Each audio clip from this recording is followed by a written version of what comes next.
Buenas tardes. Se ha localizado el primer positivo por coronavirus en la isla de La Graciosa, donde hasta ahora no se había registrado ningún caso. Se trata de una turista que estaba de vacaciones en la isla. Raquel Guillán, cuéntanos, ¿se ha seguido el protocolo? Así es, fue localizada a través del sistema de detección precoz y de rastreo, ya que se trata de un contacto directo de un paciente positivo que daba positivo en la península. Esta mujer es una paciente asintomática, aún así tendrá que cumplir con un aislamiento domiciliario. En principio lo hará en el apartamento en el que tenía previsto pasar sus vacaciones en La Graciosa. Recordemos que es un caso aislado y que hoy en Canarias son 7 casos activos menos que en la jornada de ayer. Los brotes de coronavirus en nuestro país están controlados, según ha dicho el ministro de Sanidad. Silvia Mascareño, dice el ministro que los contagios son menos graves que hace unos meses. Sí, porque la edad media de los contagiados desciende y se multiplican los asintomáticos, pero el ministro de Sanidad insiste en que no podemos perderle el miedo al virus, y es que en España ahora mismo hay 412 focos activos distribuidos por todas las comunidades autónomas. No han cesado las cancelaciones en los hoteles de las islas desde que el Reino Unido estableciera una cuarentena a los viajeros que procedan de España. Se trata de una medida que perjudica y mucho a la economía canaria porque los británicos suponen el 32% de los turistas que llegan a las islas. Muchos hoteleros que estaban pendientes aún de abrir sus puertas se lo están pensando. Las patronales turísticas siguen pendientes de las negociaciones del Gobierno de Canarias con el Reino Unido.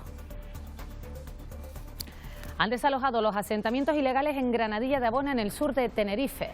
El servicio de limpieza ha recogido y retirado los residuos de más de una treintena de asentamientos entre la zona de La Mareta y Los Abrigos. Vamos a irnos en directo hasta ese lugar donde está Lidia Lorenzo. Lidia, cuéntanos, ¿ya ha terminado el desalojo? Sí, así es, ha terminado el desalojo. Cerca de 40 personas han sido desalojadas de los 34 asentamientos ilegales que se habían colocado en esta parte del litoral de Granadilla. Responsables de la Dirección General de Costas, acompañados de la Policía Local y de la Guardia Civil, han supervisado el desalojo y la limpieza. Se cumplen 14 años sin Sara Morales, la joven que desapareció en Las Palmas de Gran Canaria un 30 de julio de 2006. Según la Policía Nacional, se sigue trabajando, aunque no hay novedades en el caso. En todo este tiempo se han abierto hasta 70 líneas de investigación diferentes. Con 14 años se sometió a varias pseudoterapias para curar su homosexualidad. El sufrimiento que padeció durante una década de tratamiento le hizo abrir los ojos. Ahora, con 28 años, nos cuenta su experiencia. Estas terapias traumáticas ya están prohibidas en 4 comunidades. Esto afecta a tu autoestima, afecta a tu seguridad, afecta a cómo tú te relacionas con los demás. Entonces, en ese momento te das cuenta de que el problema no es que sea gay, el problema es la visión que tú tienes de ese tema. Y que al final ese tipo de terapias son falsas, no solamente no funcionan, sino que hacen daño. 3 animales con historias comunes los encontraron en contenedores de basura en los últimos días en Gran Canaria. Se trata de un gato con los ojos extirpados, un perro y un baifo. Todos han conseguido un nuevo hogar. El baifo incluso tiene una madre adoptiva que la amamanta. Esta mañana se presentaba la moción de censura por parte de la agrupación socialista Gomera y Nueva Canarias en el Ayuntamiento de Valle Gran Rey, instando a un cambio de gobierno en el consistorio. Mónica Darias. Así es, esta mañana se daba registro de entrada a esa moción de censura. Un poco después se hacía una solicitud de inhabilitación de dicha moción de censura por parte del alcalde del municipio por posible ilegalidad y por posible incumplimiento de la ley electoral española. Se acerca la celebración del Día de Candelaria el 15 de agosto, pero este año no será igual debido a la pandemia. No se recomienda la peregrinación, es más, los senderos estarán cerrados, incluso la basílica, que solo se abrirá para la Eucaristía de la mañana, controlando el aforo y las medidas sanitarias. Los actos de este año podrán verse a través de televisión. Esta casa les ofrecerá, por ejemplo, el pregón o la ofrenda floral, una manera de acercarles a sus hogares la festividad de la Virgen de Candelaria. En los deportes, el Tenerife desveló la incógnita y ya tiene nuevo entrenador. Será Fran Fernández. Daniel Álvarez, cuéntanos. Sí, Pilar, ya hay entrenador. En efecto, el técnico andaluz de 40 años firma por una temporada tras imponerse al otro candidato, a Julio Velázquez. Fernández procede del Alcorcón, al que situó 10º la pasada campaña, y antes había dirigido al equipo de su ciudad, el Almería, al que también clasificó en esa posición. Ahora la ambición del club es la lucha por el ascenso. Y hoy hemos estado con la jugadora de hockey hierba Ateneri Ortiz, que deja su club de toda la vida, el Taburiente, al que llegó con 8 años. La Gran Canaria da un salto a una competición más profesionalizada en Bélgica, tras fichar por el Royal Racing Club.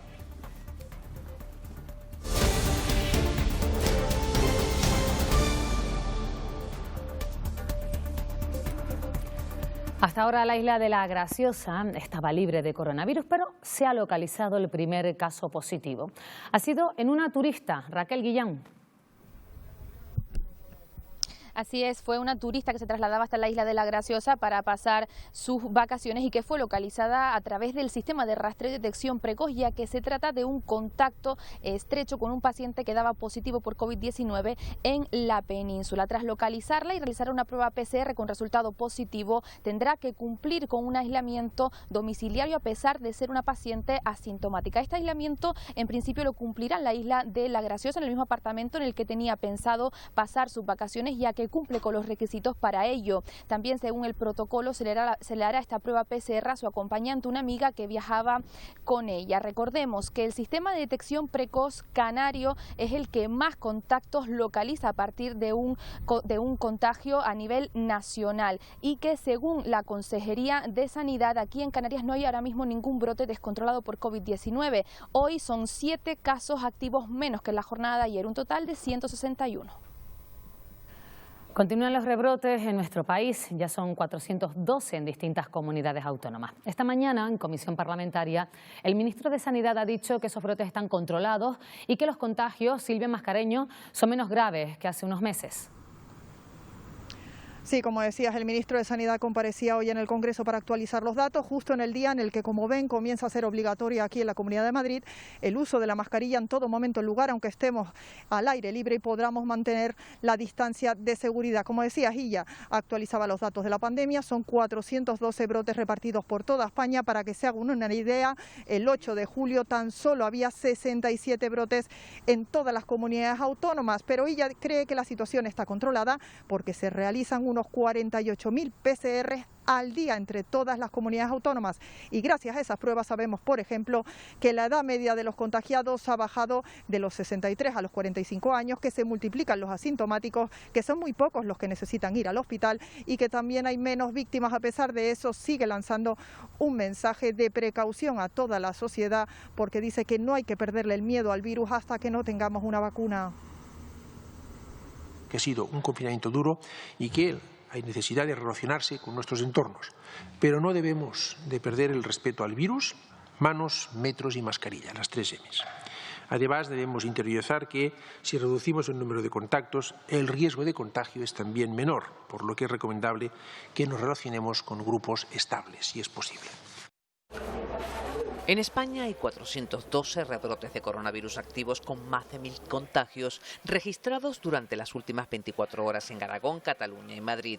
Precisamente en Madrid han entrado en vigor nuevas medidas restrictivas. Es algo a lo que nos tenemos que acostumbrar por el bien de todos y cuanto mejor nos lo tomemos es mejor para nuestra seguridad y para los demás. Ante el aumento de casos, Cataluña ha cerrado su vida nocturna para las próximas 2 semanas y las restricciones que afectan a Barcelona se extienden también a Castelldefels y Gavà. Las restricciones estoy de acuerdo, yo lo que veo que hay mucha gente que no es consciente de la importancia del uso de mascarilla, del gel higiénico, etcétera. También en Murcia se ha determinado que Totana permanezca una semana más en fase 1. 112 los casos del brote en la zona de ocio de Totana y el brote permanece activo. Aumentan los casos en personas cada vez más jóvenes y si antes la media de los diagnosticados era de 60 años, ahora baja a 40. Según los expertos, se debe a que las personas mayores están ahora más protegidas y que al hacerse más pruebas se encuentran casos asintomáticos que antes pasaban desapercibidos. Se confirma además que los niños no son foco de transmisión. En Estados Unidos, el país más afectado por la pandemia, se han superado ya las 150.000 muertes causadas por COVID-19. Preocupa además la tendencia al alza, tanto en brotes como en fallecimientos que sufre el país norteamericano, con más de 1.000 defunciones diarias y más de 4,5 millones de contagiados. Y con un ojo puesto en los rebrotes y otro en los laboratorios que se afanan para llegar los primeros a la meta. Con investigaciones muy avanzadas, algunos anuncian vacuna para el otoño.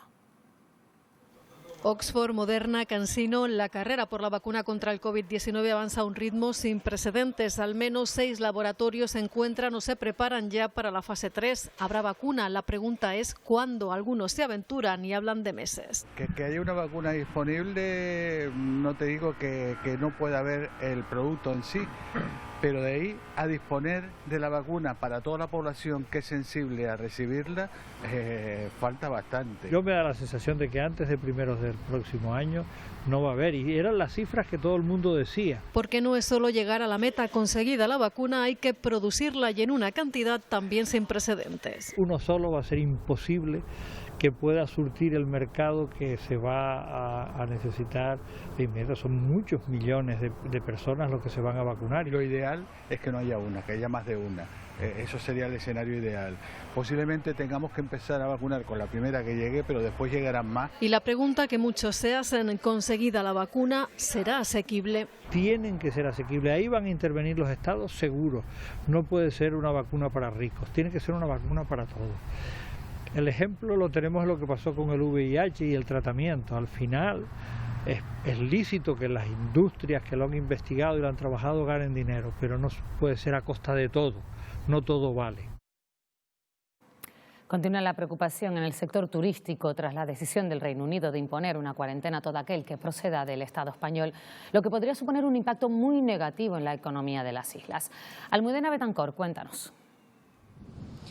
Así es, con preocupación así ve el sector turístico el veto británico a Canarias. Según la Asociación de Empresarios Turísticos de Fuerteventura, en localidades como esta donde me encuentro, una de las preferidas por los británicos aquí en la isla Majorera, la ocupación podría descender a casi un 80% ante la no llegada de este tipo de turismo. Un descenso que ya ha comenzado a notarse estos días con la salida de muchos de estos turistas tras la decisión del gobierno británico. Aún así, los empresarios majoreros confían en que se logre un acuerdo que permita evitar la caída del turismo, un sector que empezaba a caminar tras casi 4 meses a cero.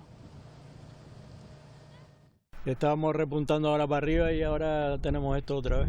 Los turistas si no vienen, y más aquí en el castillo que es donde más vienen los ingleses, eso está la cosa complicada. Muchos vuelos cancelar, eso mal para nosotros porque este último mes ya sube poco trabajo. Y así no hay trabajo, tengo que esperar en casa. La clientela que tenemos son turistas, entonces claro, la economía para abajo otra vez. Las patronales turísticas siguen pendientes de las negociaciones diplomáticas que mantiene el gobierno de Canarias con Gran Bretaña. Se pide que den marcha atrás en esa cuarentena y mientras aquí continúan las cancelaciones, el turista inglés se retrae y prefiere buscar otras alternativas a Canarias como destino vacacional. Desde el pasado fin de semana no cesan las cancelaciones. Las patronales hoteleras no se atreven a cuantificar, pero son una realidad. La decisión del gobierno británico de establecer una cuarentena a los viajeros que procedan de España hace daño y mucho a Canarias. Islas a las que solo el año pasado viajaron 5 millones de británicos. Muchos esperaban salvar la temporada. Ahora los que no han abierto se lo piensan 2 veces. Esperemos que en las próximas horas, como mucho en próximos días, se reconsidere la situación por parte del gobierno británico y podamos tener un mes de agosto, pues bueno, no normal, pero bueno, intentando levantar de nuevo el sector turístico tan importante para nuestro país. 1 de cada 3 turistas es inglés. En Tenerife, por ejemplo, más de 90 establecimientos hoteleros están aún sin abrir sus puertas. Ocurre lo mismo con las viviendas vacacionales. A pesar de que sus reservas han aumentado un 18%, ya tienen cancelaciones británicas. Evidentemente, alguna cancelación de reserva nos está entrando. Por supuesto que nos afecta igual que a los demás sectores alojativos. Los hoteleros calculan que en agosto podrían cancelar sus paquetes vacacionales 80.000 británicos. Según la patronal turística de Las Palmas, solo ese mes hablaríamos de 80 millones de euros en pérdidas, porque recuerden, el británico es nuestro primer mercado. A buen seguro que este asunto se está tratando en el Consejo de Gobierno que se celebra en estos momentos. Es el último consejo del mes de julio antes de las vacaciones. A primera hora de la tarde el Ejecutivo dará cuenta del acordado. Este jueves hemos sabido que Canarias va a recibir 610 millones del Fondo COVID-19 y de financiación autonómica. Por cierto, el presidente de Canarias, Ángel Víctor Torres, asistirá mañana a la conferencia de presidentes con el resto de líderes de las comunidades autónomas y el Rey, que se celebra en La Rioja. Es la primera primera reunión presencial tras 14 telemáticas durante el estado de alarma. Vuelve el debate sobre la subvención del 75% al transporte en las islas. Hoy la Autoridad Independiente de Responsabilidad Fiscal ha propuesto poner precios fijos a los billetes para evitar el aumento de las tarifas que se producen en la actualidad. Sugiere establecer cuantías fijas para cada ruta.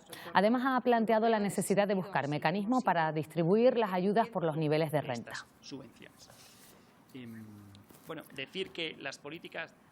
Tal y como se había anunciado, esta mañana se presentaba la moción de censura por parte de la agrupación socialista Gomera y Nueva Canarias en el Ayuntamiento de Valle Gran Rey. Una moción que, Mónica Darias, ha causado polémica por su posible incumplimiento de la ley electoral. Cuéntanos. Así es, esta mañana se presentaba esa moción de censura de los concejales de Nueva Canarias con el apoyo de la agrupación socialista Gomera. Una moción a la que se le dio registro de entrada por parte de Borja Barroso, el portavoz de ASG en Valle Gran Rey, pasada las 9 de la mañana. Acto seguido, el alcalde del municipio, Christopher Marrero, interponía una solicitud para inhabilitar esa moción de censura, puesto que podría ser ilegal y podría también incumplir la ley electoral española. Una moción de censura que se debatirá el próximo 13 de agosto, salvo que el secretario municipal acepte esa solicitud de inhabilitación o el alcalde y su grupo de gobierno presenten un recurso contencioso administrativo. No podemos darle la espalda al municipio.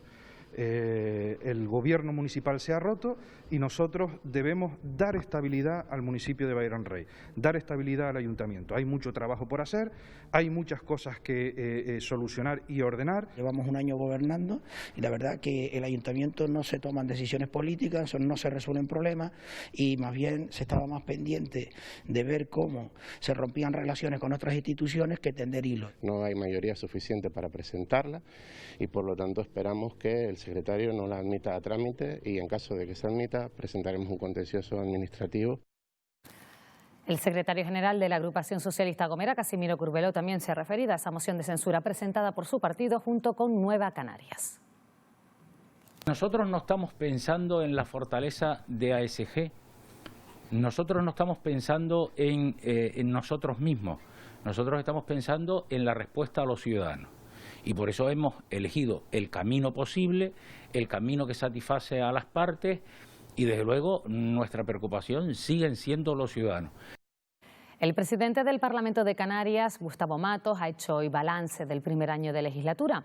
El número de iniciativas presentadas por los grupos parlamentarios ha aumentado casi un 20% y a pesar de que la Cámara alberga a más diputados, no se ha incrementado el gasto. Gustavo Matos ha destacado el reto que ha supuesto para la institución seguir operativos durante la pandemia.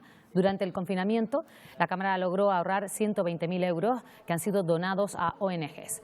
El Parlamento canario no cerrará en agosto y la próxima reunión de la Junta de Portavoces será el 4 de septiembre. El Parlamento de Canarias en este año ha aumentado un 20%, digamos, las iniciativas a tramitación por parte de los diputados, de las diputadas y de los grupos parlamentarios. Yo creo que habla muy bien de la salud, digamos, del funcionamiento del Parlamento y habla muy bien del trabajo de los diputados y las diputadas. Como ya saben, el Parlamento no cerró ni un solo día en toda la crisis del COVID-19. Fuimos, si no el único, prácticamente el único Parlamento español que mantuvo su actividad. Hace un año una moción de censura en el Cabildo de Tenerife dejaba al socialista Pedro Martín al frente de la corporación. Este jueves Isier Pérez ha hecho balance de este primer año. Así es, Pilar, y lo ha hecho de la mano de su vicepresidente, Enrique Arriaga. Recordamos hace un año, por primera vez en 32 años, el Cabildo de Tenerife se constituía con un presidente socialista al frente, gracias a un pacto con Sí Podemos Canarias y de otro modo con Ciudadanos. Un pacto que afirman a día de hoy goza de muy buena salud. Además valoran este año como un año complicado, tenso y laborioso, donde han tenido que trabajar a contrarreloj y con proyectos paralizados por la pandemia. Además han tenido que de reajustar el presupuesto sin intentar tocar esas partidas para el área social o de empleo. También reconocen el duro varapalo de ese cero turístico y, de otro modo, de los 2 apagones eléctricos que han tenido que vivir en este año de legislatura. De cara a los 3 años que le quedan, son optimistas y afirman que puedan continuar supliendo las necesidades de la isla. Tenemos el mayor descenso de ingresos que ha tenido el Cabildo en las últimas décadas.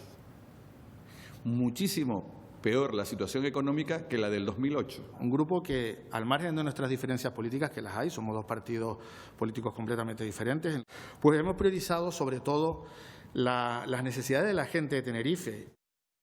Ya han empezado los trabajos de reacondicionamiento y actualización del puerto de Taliarte. Se trata de la primera fase de un plan director proyectado por el Cabildo de Gran Canaria para que la zona siga siendo de Bora Gómez un importante espacio de referencia científico, deportivo y pesquero. Un futuro edificio que albergará usos formativos, de investigación y de restauración. Nuevos pantalanes que duplicarán la actual línea de atraque o incluso una nueva lonja en la que los pescadores de las zonas podrán vender su producto fresco. El Cabildo de Gran Canaria invertirá 1,6 millones de euros en una primera fase de un plan director para esta zona que se expondrá a exposición pública en breve.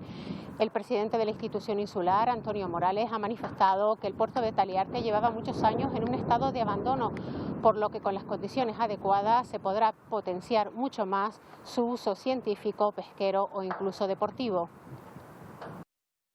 Estamos ante unas infraestructuras científicas de carácter internacional, de un reconocimiento internacional, y desde luego nos corresponde también a las administraciones públicas sumar apoyos a esos esfuerzos que se realizan desde la universidad dentro de la investigación, y ese es nuestro compromiso con el sector pesquero, con el sector deportivo, con el sector de la investigación, de la restauración. Después del desalojo ocurrido en la zona de La Caleta, en Adeje, Tenerife, hoy más de una treintena de asentamientos ilegales han sido desalojados, Lidia Lorenzo, en la costa de Granadilla de Abona. Así es, unos 34 alojamientos ilegales se habían colocado a lo largo de esta parte del litoral de Granadilla, entre La Mareta en el Médano, pasando por Agua Dulce y hasta aquí en Los Abrigos. Durante 3 horas el servicio de limpieza del Ayuntamiento de Granadilla, acompañado de la Policía Local, de la Guardia Civil y técnicos de la Dirección General de Costas, han estado recogiendo toda la basura que se había acumulado. Unas 40 personas han sido desalojadas, aunque muchas ya no se encontraban hoy, porque justo hoy, hace una semana, recibían el aviso de Costas para que se fueran de manera voluntaria y si no serían sancionadas. Ahora el ayuntamiento espera que este tipo de actuaciones se repita también en otras partes del municipio que están siendo ocupadas de manera ilegal. Como actúan diferentes administraciones, tenemos que esperar a que nos llegue la resolución. En este caso, en el día de hoy, ha actuado Costas, pero en los otros sitios, pues Consejo Insular de Aguas, Cabildo de Tenerife y las diferentes administraciones. Que era el momento de hacerlo porque cada día había más personas, ocupaban, destrozaban y nos querían echar a los mismos locales. Un desprendimiento tenía lugar ayer por la tarde en los acantilados de Los Gigantes, en Tenerife. Cayó al mar en una zona alejada de los bañistas, por lo que no hay que lamentar daños personales. Se trata de desprendimientos de arena y roca que se producen de forma natural debido a la propia erosión del terreno. En la vida había visto yo eso, ¿eh? ¿Cómo se parte ahora este desprendimiento? Un puto desprendimiento. Un vertido de aguas fecales obliga al cierre de la playa de Arinaga, en Gran Canaria, y a la bajada de la bandera azul. Según el Ayuntamiento de Agüimes, la red de saneamiento se obstruyó debido al mal uso de la red por parte de la población, que en verano se triplica. El colapso hizo que los residuos acabaran en el rebosadero que termina en la playa. Las primeras muestras tomadas arrojan buenos parámetros, pero el consistorio prefiere esperar hasta tener los resultados finales. Según sus previsiones, mañana estará abierta el baño. Hacemos un llamamiento a que no tiren en la vasija o en los fregaderos aceite, compresas, toallitas. Si salen los parámetros un poquito altos, la dejaremos cerrada por precaución y esperaremos a los resultados de mañana a primera hora, que sobre las 8 de la mañana los tendremos. Les podría casi asegurar que mañana a primera hora estaría la playa abierta. Tal día como hoy, hace 14 años desaparecía en Las Palmas de Gran Canaria la joven Sara Morales. Salió de su casa pasada las 4 de la tarde para acudir al encuentro con un amigo en el centro comercial La Ballena. Nadie sabe qué sucedió en ese 1,5 kilómetros que separa su casa del centro comercial, pero Sara no llegó a ver a su amigo. Aday Domínguez, la investigación de este caso sigue abierta. Sí, la investigación continúa abierta, pero según la Policía Nacional, sin novedades destacables. Son muchas las preguntas sin responder en torno a lo que sucedió aquel 30 de julio del 2006. Apenas 1,5 kilómetros es la distancia que separa la casa de la joven Sara Morales del centro comercial La Ballena, en donde había quedado con un amigo al que nunca llegó a ver. En estos últimos 14 años, la policía ha buscado en pozos, barrancos, incluso hasta en un crematorio de animales, alguna pista que pudiera dar con el paradero de Sara Morales. Rastreos todos sin éxito. Incluso se vinculó al llamado violador de la furgoneta blanca con este caso, un hombre que estaba acusado de haber violado al menos a unas 20 mujeres. Este hombre acabaría quitándose la vida estando en prisión. Lo cierto es que 14 años después, la familia aún mantiene la esperanza de encontrar alguna pista nueva que pudiera esclarecer lo que sucedió aquella fatídica tarde. El Centro de Internamiento para Extranjeros de Fuerteventura podría no reabrir sus puertas en 2020. Así se desprende de la respuesta dada por el Gobierno central al senador popular Asier Antón al preguntar por esta cuestión. El Ejecutivo apunta a que se está elaborando un informe para conocer las necesidades y licitar las obras cuanto antes, pero de momento no hay fecha establecida para esos trabajos que podrían alargarse hasta mediados de 2021. El Cabildo de Fuerteventura hasta ahora se ha hecho cargo de la acogida de los migrantes llegados a la isla. Como le comuniqué a la Secretaría de Estado, a la dirección, incluso a la delegación del Gobierno, con las instalaciones del Cabildo no cuenten, entre otras cosas porque creo que han hecho una dejación de sus funciones, sabrán lo que tienen que hacer, procedimiento de urgencia que lo pueden hacer perfectamente y sabrá el Estado cuáles van a ser las soluciones. En política exterior y de migración el Cabildo cero competencias. La trata de seres humanos es un delito reconocido de forma universal, pero son pocos los medios para detectarlo. Naciones Unidas calcula que detrás de cada caso identificado hay 20. Hoy se conmemora el Día Mundial contra la Trata de Personas, que afecta especialmente a mujeres y niñas. Se camufla entre los trabajos del campo, también entre el servicio doméstico y el sistema prostitucional. La trata de seres humanos es la esclavitud del siglo XXI, cualquier tipo de explotación que busca el lucro en la vulnerabilidad de las personas. Muchas veces nuestra elección está totalmente determinada por nuestras opciones, por nuestras circunstancias de vida. La trata es un delito transnacional. El Convenio de Palermo está suscrito por 190 de los 195 países del mundo, pero no todos los territorios la legislan ni la persiguen. Requiere poner medios para detectar inspección laboral y luego la inspección que puede hacer la policía cuando hablamos de la explotación sexual, que es la más gravosa. España tiene pendiente una ley integral contra la trata que aborda específicamente la explotación sexual. Hay que ver qué modelo adoptamos, si vamos por el modelo sueco de persecución y castigo al cliente y no solo al proxeneta, lo que requiere además que se acompañe a la víctima. Verlo dentro del entorno de que esas personas están vulnerando sus derechos humanos y tenemos que darle un soporte jurídico, laboral, psicológico. Naciones Unidas calcula que 22 millones de personas en el mundo son víctimas de trata, 7 de cada 10 son mujeres y niñas y detrás de cada caso detectado, estima, hay 20. Claro que podemos hacer algo como ciudadanía. Tenemos la libertad en el consumo, igual que lo tienen los hombres al no consumir prostitución. No todo el ganado de Las Palmas de Gran Canaria está en granjas, muchos de ellos salen a pastar por el municipio. Es el caso de 5 ovejas de Ruimán que se alimentan de la escasa vegetación que crece en el barranco de Tamaraceite. Un lugar, según denuncia su dueño, que no es seguro para ellas debido a la basura y vertidos ilegales que proliferan en esa zona. Estos son Ruimán y sus 5 ovejas, Tupac, Capone, Guaya, Gretel y Tina. Todos los días salen a pastar al barranco de Tamaraceite, un lugar en el que la hierba y los desperdicios conviven. La dieta básica de ellos es la hierba, los pastos del campo, y encima ya con la sequía no hay pasto. Y ahora encima, al no haber pasto, ven cosas que llaman la atención como bolsas y van directo a comerse las bolsas. Y entonces las bolsas y los condones, los condones, es como lo que le pasa a los pescados, que se le quedan aquí también y pueden ahogarse. Zapatos, colillas, latas, recipientes de comida. Salgo a caminar todos los días y lo que los veo muy sucio, muchas cosas que no, muy sucio, demasiado sucio, tiran cosas que son íntimas. Todos lados donde me camino me encuentro basura. Es un problema grave. A Ruimán le preocupa la seguridad de sus animales. Este pastor aficionado se pasa el día vigilando que sus 5 ovejas no coman algo que les pueda causar la muerte. Ayer pedía mayores compensaciones el Pleno del Ayuntamiento de Arico por albergar el PIRS y hoy el Cabildo de Tenerife ha anunciado que publicará una resolución para sacar a concurso el tratamiento de residuos en el complejo medioambiental para el tratamiento de residuos sólidos de la isla. 715 millones de euros para un concurso que dicen trata de reconvertir el modelo que a día de hoy ocupa un espacio considerable en el municipio de Arico. 715 millones de euros para transformar el modelo de tratamiento de residuos que hay en la isla. No solo porque es un compromiso medioambiental, sino porque además no podemos seguir consumiendo espacio ni plantearnos que la zona de Arico, donde está el centro de tratamiento de residuos, pueda crecer de manera indefinida.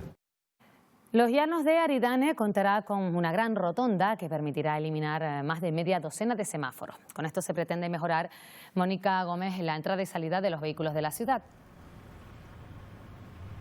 Así es, estará ubicada en esta intersección entre la avenida Eusebio Barreto La Carrilla y la avenida Carlos Francisco Lorenzo Navarro, un punto con un alto riesgo de accidentalidad y que en horas punta reúne a gran cantidad de vehículos. El Ayuntamiento de los Llanos de Aridane ha sacado ya a licitación la obra para ejecutar esta gran rotonda con un presupuesto de más de 237.000 euros, una obra que va a eliminar a todos los semáforos los que cuenta en la actualidad de esta zona y a sustituirlos por un cruce circular que regulará el paso de los vehículos y dará también mayor seguridad vial. Se prevé que estas obras comiencen el próximo otoño y que tengan un plazo de ejecución de 3 meses.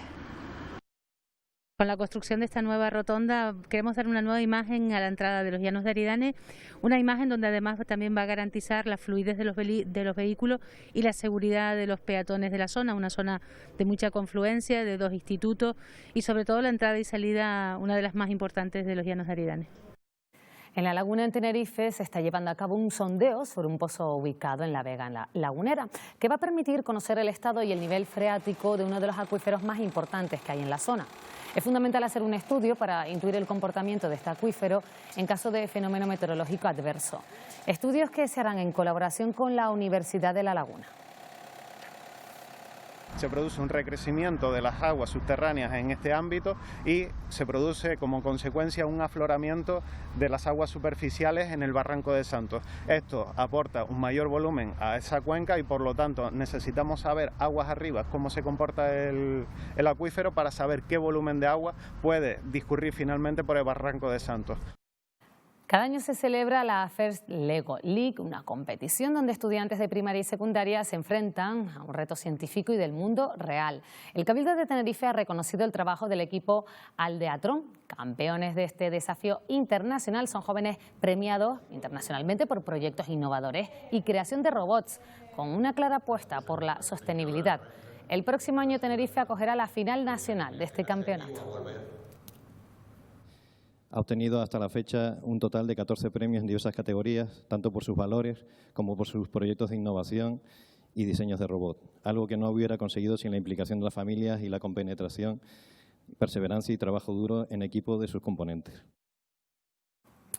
En lo que va de año se han recuperado unos 850 animales abandonados en Gran Canaria. En los últimos días un gato, un perro y un baifo fueron encontrados en contenedores de basura. Todos ya han conseguido un nuevo hogar. Es el último animal encontrado abandonado en un contenedor de basura en Ginamar, una gata siamesa de apenas un mes de vida a la que alguien sin piedad le arrancó los ojos. Hoy, Pulgarcilla, así la han llamado, ya tiene familia. Situación similar vivió este pequeño baifo de un mes y medio de vida. Lo hallaron en una caja de cartón en el interior de un contenedor del barrio de San José en Las Palmas de Gran Canaria. Fue algo que te impacta, que te llega muy dentro y no entiendes cómo es posible que un ser humano le haga eso a otro ser humano. Es incomprensible que alguien pueda tener un animal durante un mes y sea capaz de meterlo dentro de un contenedor, dentro de una caja de cartón. Hoy esta pequeña cría de cabra ya tiene madre que la amamante, al igual que este perro de unos 2 meses que está a punto de ser adoptado. También fue tirado a un contenedor y carecía de microchip. Es algo increíble, porque hay, lo que hemos dicho, 1000 teléfonos, hay páginas web, protectoras, el propio Ayuntamiento de Salud Pública, que siempre atenderá una llamada de ayuda, de socorro, no puedo atender a este animal, vengan a hacerse cargo un poco de él, porque yo si no lo tengo que liberar. En España el Código Penal castiga con hasta 18 meses de prisión el maltrato de un animal que sea abandonado o que le cause la muerte o lesiones graves. El Cabildo de Fuerteventura ha liberado a un ejemplar recuperado de tortuga boba. En lo que va de año, fíjense, han aparecido 28 tortugas marinas varadas en las costas de la isla. La suelta se ha llevado a cabo en Las Playitas, en el municipio de Tuineje. La tortuga apareció varada el pasado mes de marzo en Puerto del Rosario con una red liada en una de sus aletas. Una vez recuperada, hoy ha sido devuelta al mar. Concienciar en que esta fauna afectada se produce por todos los residuos que la huella humana genera al mar, sobre todo redes, plásticos, pajitas. Por lo tanto, creo que la colaboración ciudadana es imprescindible para recuperar esta especie. El delfín que este martes fue hallado varado en la costa de La Palma ha sido sometido a la necropsia. Los veterinarios encargados de esas pruebas han determinado que el animal huía de los depredadores debido a una enfermedad de la que la había debilitado. Junto a ella se encontró a su cría, que pudo ser rescatada a tiempo para ser trasladada a alta mar y salvarle así la vida. Establecer un protocolo.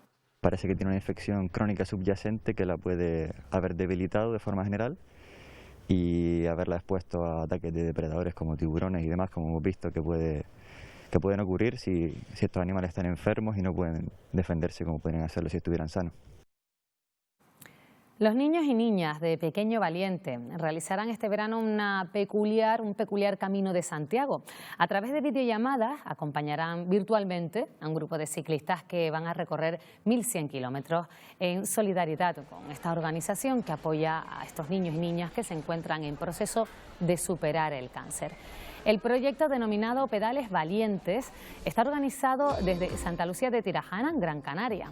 Al final del camino, el ciclista que obtenga mayor puntuación recibirá un regalo que se lo donará al niño que lo siga.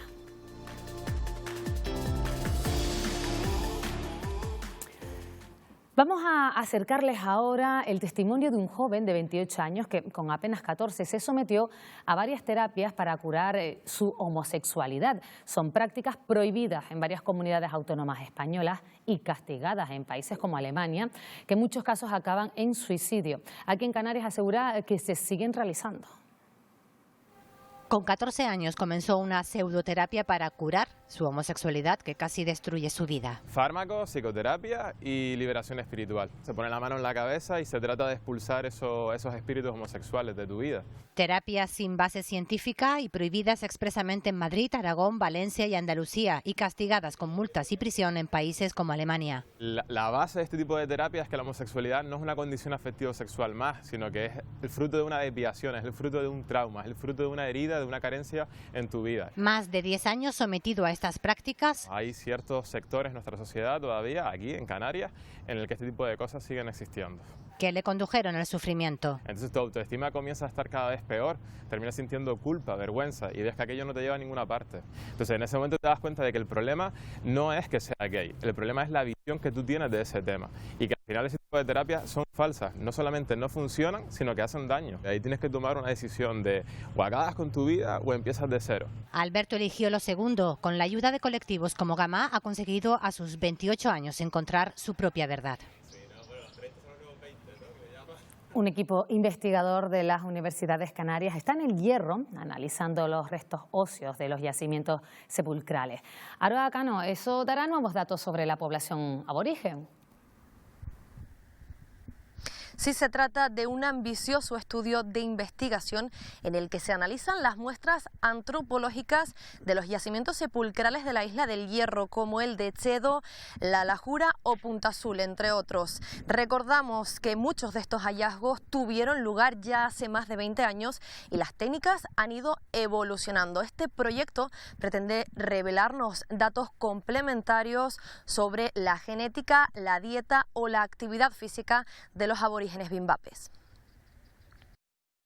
Ver cuestiones que no se han estudiado a fondo, no solo desde el punto de vista genético, sino también desde el estudio isotópico y desde el estudio de los patrones de actividad, intentar ver cómo eran esos modos de vida. Teniendo la datación radiocarbónica que nos contextualiza esos individuos en el tiempo y sabiendo el tiempo al que pertenecen y sabiendo los tipos de alimentos que consumían, podemos ver un poco la evolución de la dieta de las poblaciones del Hierro a través del tiempo. Se acercan las fiestas en honor a la Virgen de Candelaria, aunque este año se celebrarán de una manera muy diferente. Los senderos permanecerán cerrados ya que no se recomienda la peregrinación, aunque la mayoría de los actos, Marta Calimano, se podrán ver a través de Televisión Canaria. Sí, las fiestas en honor a la Virgen de Candelaria ya cuentan con cartel anunciador a cargo de Daniel Pajés, pero las fiestas van a ser de una manera muy diferente este año, ya que la calle no va a ser la protagonista, será lo audiovisual, así serán las televisiones las que emitan la mayoría de los actos, así Televisión Canaria se encargará de llevar a los hogares el 13 por la noche a las 10:15 el pregón con los sabandeños como protagonistas y también la ofrenda a la Virgen el sábado 15 en torno a las 9:15 de la noche. La Eucaristía se podrá disfrutar en directo, pero eso sí, será a las 12 de la mañana, pero con control de aforo limitado y con todas las medidas de seguridad. En cuanto a la peregrinación, se recomienda no venir, ya que la basílica permanecerá cerrada esa noche. No habrá controles de seguridad en todos los senderos y esos senderos también permanecerán cerrados, así que se recomienda seguir las fiestas desde casa. Por el cierre de los senderos va a estar abierta a la circulación del tráfico la TF28, la carretera, como saben, general por la que se produce la mayor entrada de peregrinos la noche del 14. En este caso va a estar abierta al tráfico para persuadir también y disuadir de que se peregrine esa noche por esta vía. Los principales recintos culturales de las islas confían en poder desarrollar sus programaciones de temporada. Hoy, por ejemplo, los gestores del Teatro Cuyás, en Las Palmas de Gran Canaria, han presentado los 14 espectáculos que tendrán en cartelera desde septiembre hasta enero. Entre ellos el estreno nacional de Los Asquerosos y éxitos de público como Jauría o Perfectos Desconocidos. También habrá espectáculos de danza y el clásico de Manolo Vieira en Navidad. A su vez han solicitado al Gobierno de Canarias poder ampliar el aforo, todo pendiente siempre de la evolución de la crisis sanitaria. Y dependiendo del momento, pues iremos abortando unos u otros, cancelando si hay que cancelar, pero no parando y no quedándonos quietos sin hacer nada. Y considerarnos lo que somos, un motor en la actividad cultural de esta isla que tiene que ponerse en marcha ya para que esto empiece a funcionar otra vez.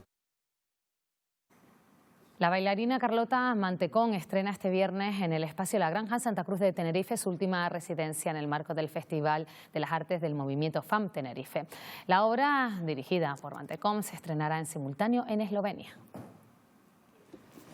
Hace año y medio, Carlota Mantecón recibió una invitación desde el Plesni Theater Ljubljana para iniciar un proyecto con 6 bailarines, 3 de Eslovenia y 3 de Canarias, una idea que se vio transformada con la llegada del coronavirus. Y hemos diseñado un dispositivo y una manera de estar juntos distinta, en la que el vídeo forma parte de la pieza y el cuerpo presente también. Cuerpos mayores que no se tocan pero que entran con mucha fuerza. En la idea original de Dance No Goal, los bailarines trabajaban en grupo, pero tras la pandemia ganan protagonismo de manera individual. O sea, que cada uno tenga una participación, sí, más solista, vamos a decir, aunque hay momentos en los que interaccionan, en vez de la idea de haber podido formar y ser grupo mientras trabajábamos en el proceso. La obra se estrena de forma simultánea en Canarias y Eslovenia este viernes y forma parte del Festival de las Artes del Movimiento FAM Tenerife.